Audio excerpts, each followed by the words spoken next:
Dua Lipa's third record, Radical Optimism, is finally out. In this video, I'm going to do a quick rundown of the era, review each track, then assign the record a final score. Though I'll be frank with you, I'm not shocked her team fumbled this summer record. I actually really like this record. I think it's a cute album that was misrepresented by a poor rollout strategy and timing issues, but as a whole, it is a tough record to sell. More on that later. So a quick recap, Dua Lipa demolished the sophomore slump with Future Nostalgia, building an era that saw her land the longest charting hit for a woman in Billboard history. Despite not hitting #1, Levitating was the #1 song in 2021's year-end chart. Future Nostalgia came out at the start of the pandemic and landed her first ever Best Pop Vocal Album Grammy. It also proved that modern pop eras could have longevity. Dua promoted the hell out of this record, doing live stream shows, and eventually a successful arena tour. Dua followed that with roles in 2 movies. She appeared in Barbie, where she played Mermaid Barbie, and even contributed another summer smash hit, Dance the Night. This disco pop track served as a closer of sort to the Future Nostalgia aesthetic and sound. It was nominated for Song of the Year and Best Song for Visual Media at the Grammys. She also appeared in box office bomb Argyle for 2 minutes and slayed. Dua's trajectory seemed perfect for continued world domination. She came back from the world's top movie last year with a top 10 hit, so it seemed like Houdini, the first single, would have smashed, which it did in Europe, but it failed to nick the top 10 in the States. I debated whether or not it was the aesthetic or a mistake of releasing before the holidays, but it became very clear that the momentum had been lost. A follow-up training season, which I mistakenly called Training Day on my podcast, only hit 27 despite doing solidly everywhere else. Most recently, Illusion, the third and final single before this album release, did pretty great in the UK, but it did not splash in the States. Though I think Dua's always been a slow burn artist in the States, New Rules did actually take its time to become her first top 10 hit. Even Don't Start Now took its time to simmer to #2, but due to how charting works nowadays, between album bombs and streaming, I don't think any of her singles will have the runway to cook in the US. Likewise, the singles don't really represent the record that well. When we listen to the record, it has a completely different laid-back feel. Here's my general thoughts about this album. Dua's always had a more low-key presence that borderlines on anonymity. In a pop world with personality, Lipa's unique voice really helped her stand out, but this record's really funny and focused and relaxed. Rather than embodying an aesthetic or a soundscape, Radical Optimism shows us who Dua is, how she loves, how she lives, and how funny she actually is. This is definitely a record about her being a hopeless romantic and trying to navigate through the chaos of life with grace. My main complaint on this record has to be its length. At just 11 songs under 37 minutes, it perfectly captures a lovely summer day in that it disappears just as quick.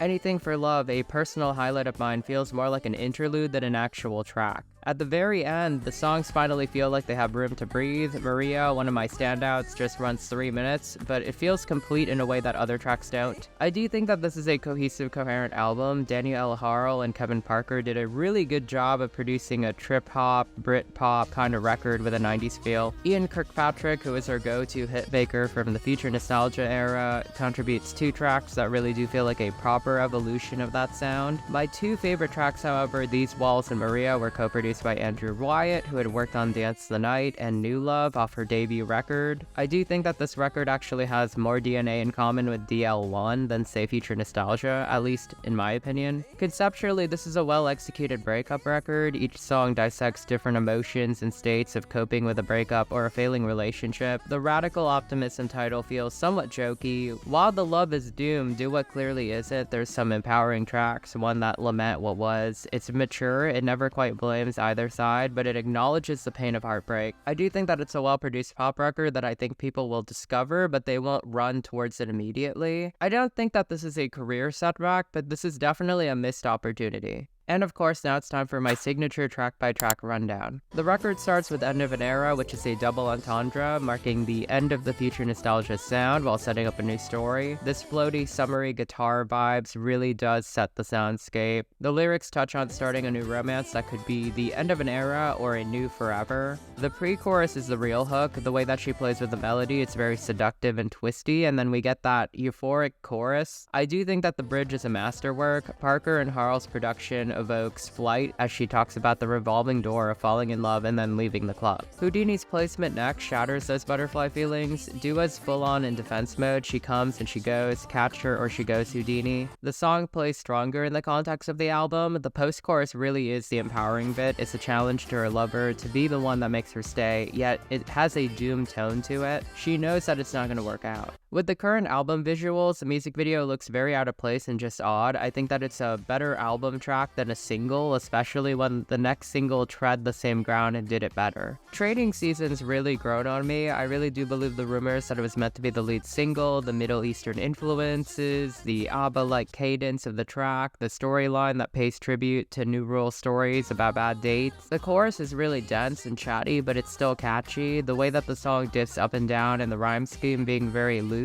makes it feel distinct. The post-chorus itself lets the instrumental breathe as she asks questions before declaring Trading Season is over. I think that the bridge is really satisfying and the piano in it kills. It is deeply unfortunate that the song did not smash statewide due to a very drab-looking music video and a weaker than expected promo cycle. I feel like a refreshed visual or a push closer to the summer probably would have made this a contender for Song of the Summer, which is looking like Espresso by Sabrina Carpenter at this point. These Walls is one of my personal favorites. I feel like it's a more distinct sounding track that would shut up a few people who are really antsy about Dua making same-ish sounding music. Wyatt's string-heavy production and the song's subject matter would have made it a unique single, maybe not the lead, but I did dig it. The verses are really colorful enough to make some interesting imagery for a music video. The chorus about how the walls would say enough, give up, you're fucked is funny, dour, and tragic. It was giving Megara's I Won't Say I'm in Love song. The ad-libs in the back really make the song work. What You're Doing is a cool Kevin Parker production that continues Dua's evolution sonically. There's a cool funky quality to it. The synths interplay with her voice in a really fun way. The pre-chorus where she jokes about losing her 2020 vision felt like a meta moment about moving forward from her old sound. This one definitely interplays with the idea from Houdini, the challenge of who's gonna change her. This guy's forcing her to lose control. She's scared that this one's gonna be the guy to get her. It's definitely one of those tracks that I do think will eventually become one of my faves, like how Good in Bed and Future Nostalgia had become one of my faves. French Exit is another cool mid-tempo track that really leans into the Euro-pop production. The usage of the strings throughout gives this an organic vibe. Lyrically, it hews closer to her earlier work. The title refers to the French version of the Irish Goodbye, where you just ghost someone without giving any warning. The little woodwind in the pre-chorus is addictive. Sonically, this is her most dynamic and fun track on the entire record. I think it's catchy, the way that she says it in French and commits to the theme and the soundscape. I think this is a duo with her most personality. It's a highlight and one that I'd love to see live when she does go on tour. Illusion is a great track that hews closer to the duo that many fell in love with. It evokes Hallucinate from Future Nostalgia. The music video is gorgeous and perfectly fits the era's vibe. The French house influences really play to her strength as an artist. I can see why this was the emergency lover single. Anyone looking for a direct link to Future Nostalgia will dig this. The phrasing on the chorus with the oohs adds some quirk and distinction to her delivery. It feels like a bookend to Houdini's themes about needing someone to trick her into staying.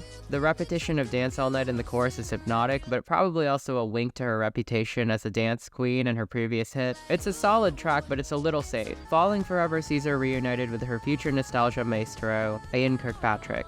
And you immediately feel it. Unlike Illusion, this one actually feels like a step forward. Vocally, Dua pushes herself on that chorus. She evokes Celine Dion, but with a dance twist with the belt. The verses sort of reminded me of Love Again, but with a more upbeat twist. The thumping beat and the hopeless romantic feels of this one really feels like a return to form. The bridge apparently was one of the last things that she wrote for the record, so this is the closest snapshot to her state of mind as a musician and probably a tease of how DL4 would have sounded like if she recorded it right now. If that's the case, I'm excited. Anything for Love would have been the best track on the record if it was longer. The introduction captures some audio of her and her team before recording. The fake little acoustic verse before the funky beat comes in is really gorgeous. She accesses so much emotions from wistful to hopeful in such a short time. I feel like Ariana Grande would be amazing on a remix of this. The R&B vibes on this one would definitely fit that. This track was co-written with Julia Michaels, who helped her pen Pretty Please, one of my favorite tracks off Future Nostalgia. I'd love to see this this one get an extension or a remix or something. I think it's too good to be the short. Maria is the other Wyatt co-production with Danny El Harl. Dua sounds magical with guitar. The Spanish sound to it makes it a perfect summer jam. The little flute in the post-chorus is an earworm. The chorus is an absolute slam dunk, and Dua's emotion really is her best asset as an artist. The lyrics touch on an ex that she still sees in her lover's heart named Maria. This is a very straightforward song that's her giving her thanks to Maria, helping her make her lover the man he is today. She can't help but feel for this woman who had to endure him at his worst so that she could have him at her best today. There's also this implication that she knows that she was someone else's Maria. It's a gorgeous track, one of my favorites. Happy For You is a strong closer. It's less dance and more of a vibe. The energy is pretty strong. Compared to Future Nostalgia's Boys Will Be Boys, which felt anticlimactic and a downer, this closer is really cohesive. It feels like a coherent ending to the breakup story. The pretty mature verse 1 is about her seeing her ex with a model and how she can't even cry. The chorus has the stadium rock vibe to it where she's really happy for her ex. She's really moved on. The lack of irony in this one and its sincerity really does feel like radical optimism. The calm nature sounds in the outro underscore that she's finally free and in the calm.